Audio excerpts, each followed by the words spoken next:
Hey everybody, happy Friday to all of you. It's the weekend almost. So, uh, I decided to go look at Captain Marvel just for fun. I've had this Marvel Masterworks forever and a day, and I remember not being thrilled with the stories within this early period of Marvel's Captain Marvel.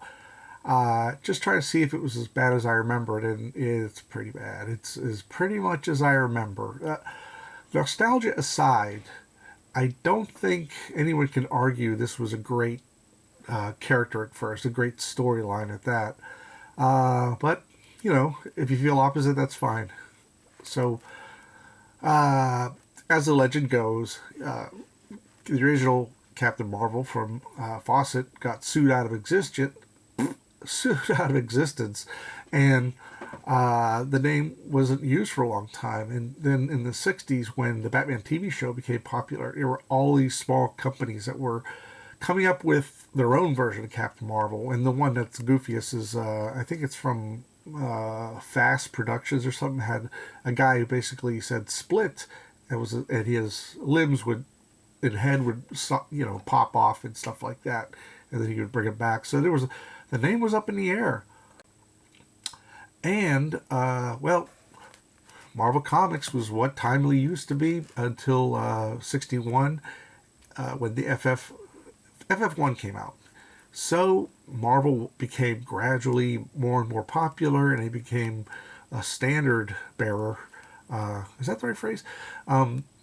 And they just decided to, hey, we need a Captain Marvel. Actually, it was Martin Goodman who assigned Stan Lee to come up with a new Captain Marvel because there were Marvel Comics, and there had been a Captain Marvel, and since the inception, that was significant. So they decided, hey, it would look bad if somebody else has a Captain Marvel. It would screw up our branding. So why doesn't Marvel have a Captain Marvel? So it was pretty much a cold, calculated idea to come up with this character. It was kind of cynical, but it made sense,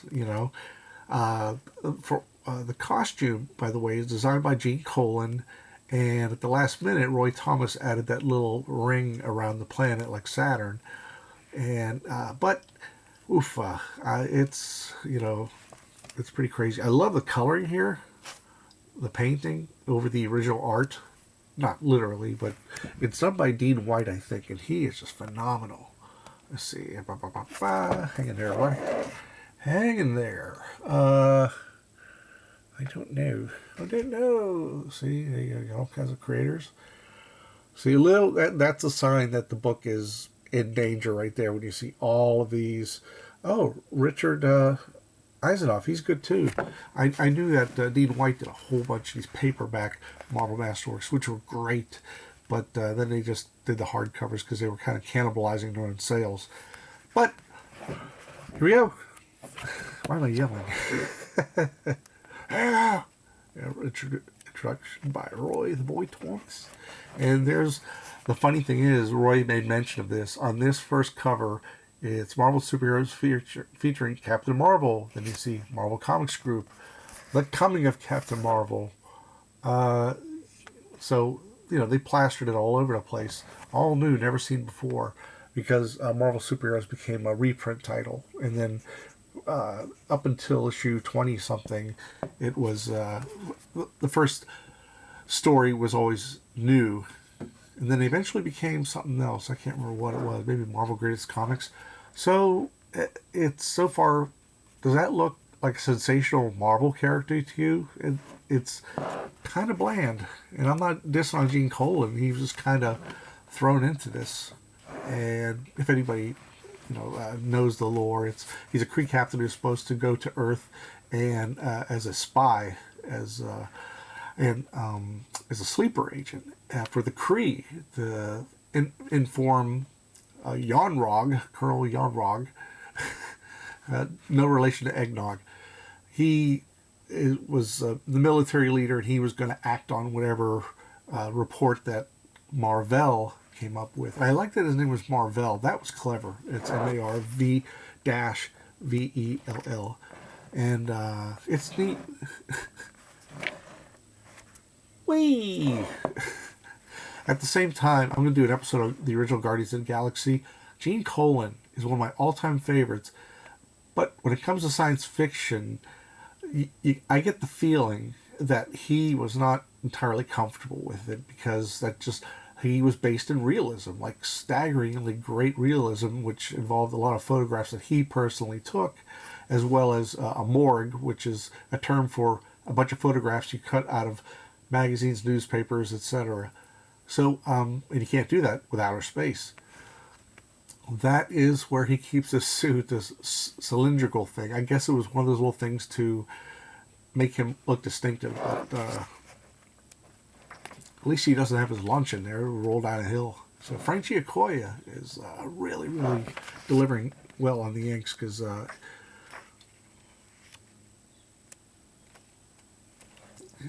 see, it's cool in a sense. It's cool for nostalgia.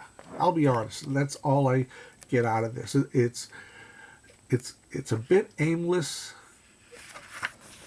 I mean, so many pages go into it, and it's got a bare bones story. He decides to go to a hotel.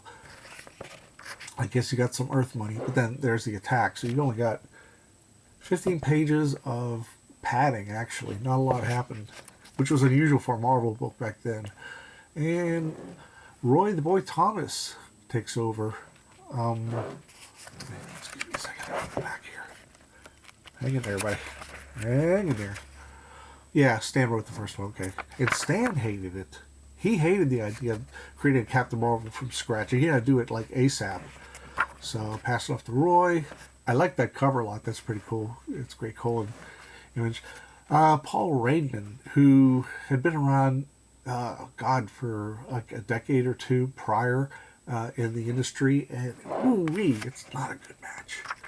It's just, there's moments. And I like Paul Rainman on a lot of stuff.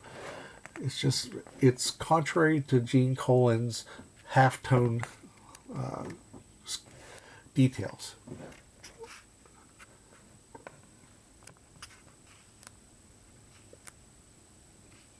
And he becomes Walter Lawson, who works at Cape Canaveral, a.k.a. Cape Kennedy, and nothing happens of it. He's supposed to be a spy. He goes there. He has no personality to speak of, zero. But we get to meet Carol Danvers first time, the legendary Carol Danvers. That's pretty cool. Like the second panel here, the anatomy looks a bit wonky, but that's because that's part of what Gene Colan would do. He would do like the body in motion. It is not just his hand on the dial. So that's why it was exaggerated so much, a lot of his stuff. And we have his own issue, first issue after 2 tryouts in Marvel Superheroes, and it didn't matter what the sales were. I don't think they warranted their own title, but like I said, it had to come out. The Holocaust hero, Vinnie Coletta. Yeah, some of this stuff's... That is a wild panel. I love that. So, and Coletta's always been great at doing women with the blush and the eyes and all that. He did romance comics for years, so that was his speciality. So, it's not exactly riveting. And similar to what I said about sci-fi sort of being out of Gene's wheelhouse, the first issue of Marvel Superheroes came out a few months, half a year later, was with the original Guardians of the Galaxy. Now, people love the story, but you could see that Colan was he was stretching like a 10-page story into 20, and I always felt he never was enthusiastic about the space stuff, because the stuff was so street smart.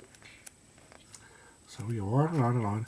And also, he's visually uninteresting. He's got the covers, though. Love that. Love those monotone covers. And the Zipatone here is for space. And Roy Thomas mentioned in the beginning, the foreword, that he actually put down the Zipatone to see how it would look. Very interesting stuff. So, This is the highlight here. Submariner, bring in a guest star. And I'm kind of surprised they waited this long. See, this is just sort of there. It's not the stories are not riveting. That's a great page. That I actually have that as a blacklight poster in the calendar that just came out for 2025. At one of the, it was originally a blacklight poster, but they made a whole calendar out of it, and it's still available. Really cool stuff. Now this is great stuff here, and then we get to Don Heck, who I do love, but depending on the subject matter and or the inking, his stuff can be unsatisfying. So he's inked by John Tartaglio, and I like it. I like it a lot. Although, not keen on that design. So you go on and on and on. A lot of mediocre foes. I haven't seen, I'm certain that's a John Romita cover, 100%. Beautiful, beautiful. But inside, you kind of got the same team going through the motions. And it's easy to see, Quasimodo returns from his first appearance in his Silver Surfer backup story in Fantastic Four Annual number 5. It's just not much to be done. He's Walter Lawson is painfully dull, and even Captain Marvel, he has no real personality. He's just it's a plot device, and for whom the story revolves around, the ongoing story, and it's just not that.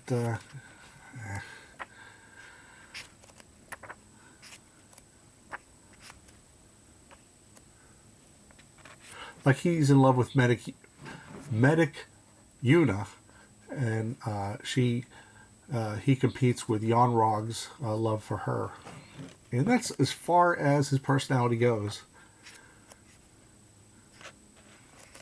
So, oofa. That's fun, but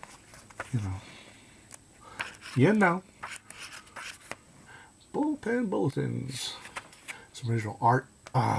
Lordy Lou. I would love to make that.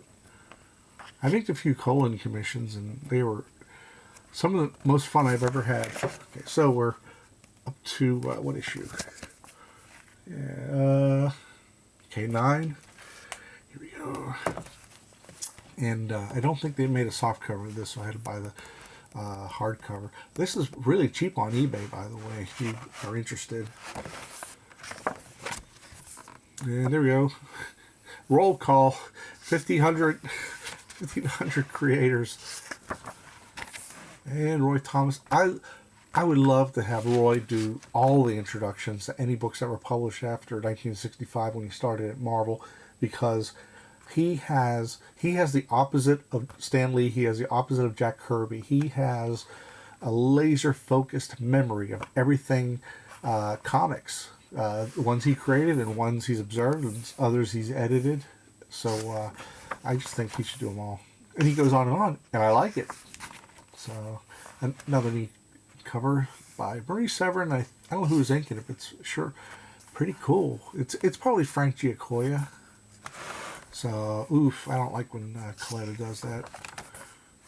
So see, only difference is, because Neil Adams came on the scene, was a huge hit with the fans, the artists for Marvel, mostly Marvel, some DC artists, started doing these unconventional panels with the angles, which was what Neil Adams pioneered. So, see anything interesting on these pages? Me neither. It does not have that Marvel like flair, and that's where things. Barry Windsor Smith, before he was a Windsall, inked by Herb Trimpe, who the two of them would be close friends for decades. They would have one Friday a month. They would get together, have dinner, and I thought that was really neat. So,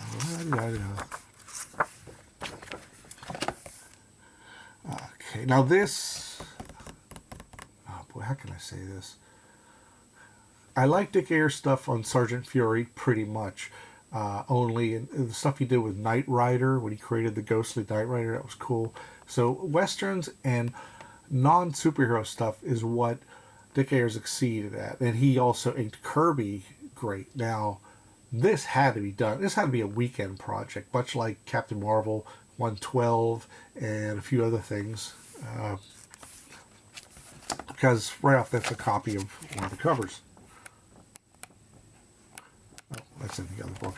So, hang on, everybody. Yeah, see, there's that, and then there's that. The moment of the manslayer.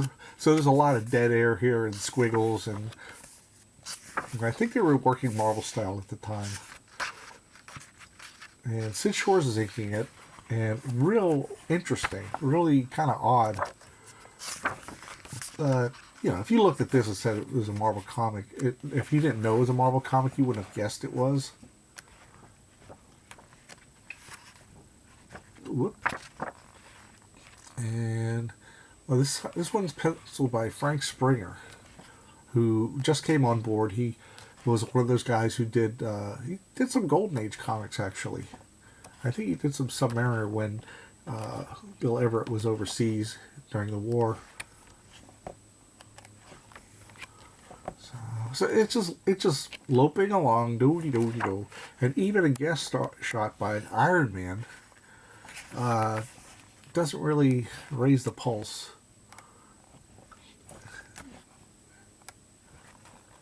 And Springer, just like a lot of artists, were adapting to more modern methods of comics. I think I'll take a nap. I gave us powers. I love that. It's so audacious. So that's fun. I like that. I like this page too. I am the Great Oz. And I'm sure that's a joke because so commands Zoe. I guarantee you that was like a nudge wink to the Great and Powerful Oz. That's pretty nifty. Not a fan of that. So that Oz might live. Here we go. Tom Sutton. That's right. And inked by Dan Adkins. I think this might have been one of Tom Sutton's first superhero stories. He had just joined Marvel. He did a lot of not brand Eck because his caricatures, his cartooning was really great stuff. This robot looks like he's gonna fall on Marvel, not hit him. So face to face with the Intelligence Supreme. Archie Goodwin's the writer, and it does help improve things. But it's just so here is the Supreme Intelligence. It's so funny. Roy Thomas is so nitpicky that he was upset that in the Captain Marvel movie with Carol Danvers that it wasn't called the Intelligence Supreme, which is what he originally called it, but the Supreme Intelligence. It's like, is that the hill you want to die on? So, new costumes. And it was designed by Roy Thomas, Roy the Boy. And it's pretty neat. It's not frightfully original, but it's better. I wouldn't mind a green and white costume. It just wasn't, it was very pedestrian. And there we go. A month later, Roy and Gil, really with Dan Adkins, who is Gil Kane's favorite inker, they totally re-envisioned Captain Marvel. And there's a lot of callbacks in Roy Thomas's books. He mentions that something had to be done with this book. It was going to get canceled, so he had a few issues to do something. He thought, well, I'll do a twist on the original Captain Marvel, with the power of Shazam, and Rick Jones could be Billy Batson, and he would be the original, the Big Red Cheese, as they called him. So, glorious stuff. And this ties into the recent Captain America story, too. Rick Jones always wanted to be a member of the Avengers, even though it's not the best idea. And he tried to be Bucky for a couple issues of Stranko's era. How audacious is that? Kane was just crazy stuff. He did Kane for DC when he did Green Lantern. It was much tamer, but it was still more, to me, outstanding than everything else DC was doing at the time. And for like a few months, Gil Kane got to do a couple issues of Captain America and Tales of Suspense and the Hulk, and it was decided that he really couldn't follow the Marvel style. How about that for crazy? But it's cool. I like it a lot. I like it a lot. And the Mandaloid. And John Buscema. Oh, they're both. That's right. Dan Atkins. It's a combination of Gil Kane and John Buscema. I don't know the reason why. I mean, it has to be deadlines, of course. Just as John finished the Kree Skrull War, which is very. Gil Kane doing Kirby in a sense. I love it. It's got a different feel. It still has that otherworldliness and strangeness that Kirby put forth, but it's just Kane's little touch. Here comes John Buscema stuff.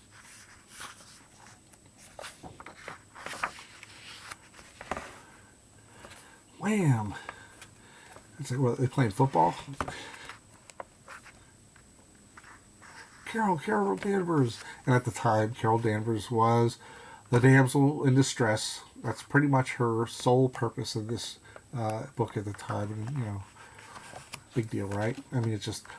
Now, this scene here where this machine explodes will, years later, around 1976, will make her Ms. Marvel, give her superpowers and all this other stuff. It was pretty cool, actually.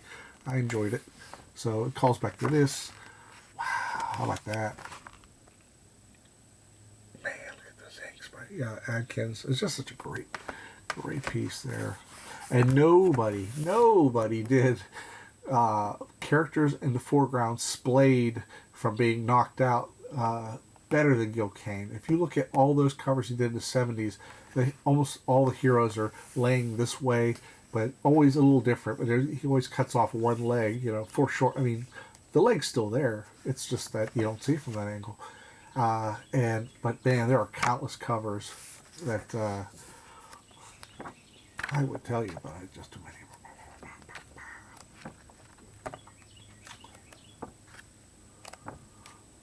Really nice stuff. The Rat Pack. And no, it's not. I'll say the obvious joke. It's not Dean Martin or Frank Sinatra or Sammy Davis Jr.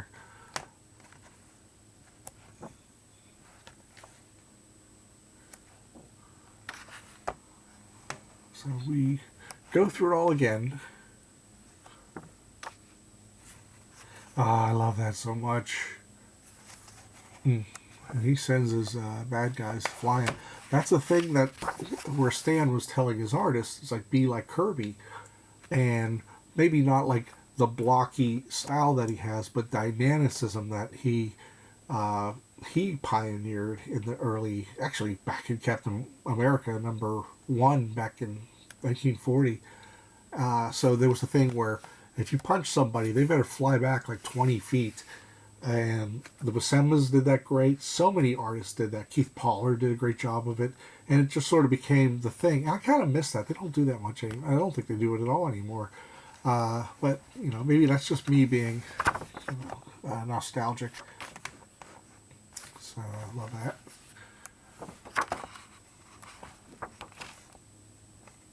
I like that. The squinty eyes. That's tricky to do. And here comes the Hulk. Hey, everybody. It's the Hulk. I gotta go back to that cover. I apologize. Oh, no. Okay.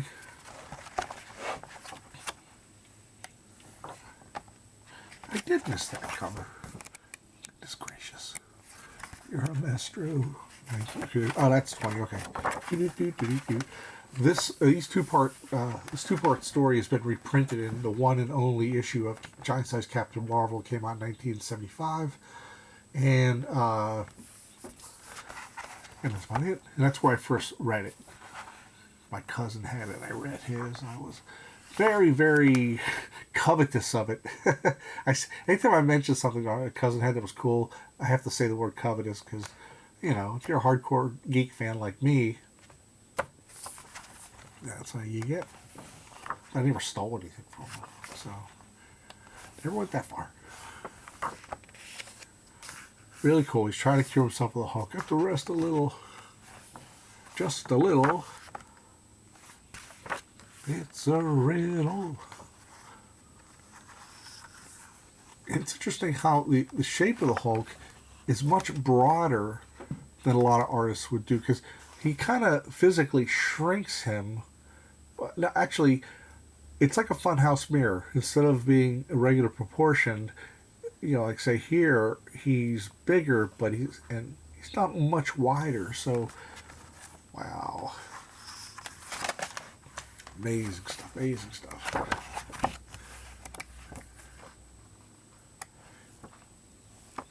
There's a backup. I showed this on one of my other episodes. The reason it got canceled, actually, even though it was improving, it wasn't a sales giant to begin with. Some of it had to do with the 15-cent price mark. And I actually know, I have a friend of mine who's, considerably older than I am, and he said when comics went from 12 cents to 15 cents, he quit cold turkey. Isn't that crazy? Only 3 cents to us in modern day, or even in the 70s, everything kept going up like about 50 cents, but 3 cents, it just cut into how many comics you could get. And back then, comics were, quick disposable entertainment that was affordable. And it sounds silly saying 3 cents isn't affordable, but that's how it went with comics. And both DC and Marvel suffered for a time. And a lot of good titles got the axe as a result. And Roy Thomas explains the cancellation of Captain Marvel was, besides 15 cents, it just wasn't selling that well. However, it would be revived about a year later because Martin Goodman sort of jumped the gun. He saw like a sales blip that wasn't great, and he just chopped it off. But then when numbers for the later issues done by Roy and Gil came along, he was ready to start it up again, which will be the next episode that I cover. But Roy and Gil would have loved to continue with the series, but by the time it got relaunched, they were already busy with other books. So it's sort of like how it's weird though, because you have the Neil Adams books from the 60s, and supposedly they didn't sell very well, but I think that's because his style was so realistic. Maybe it creeped kids out or something. I don't know. I'm rambling. I'm going way off subject. But, it was just getting good.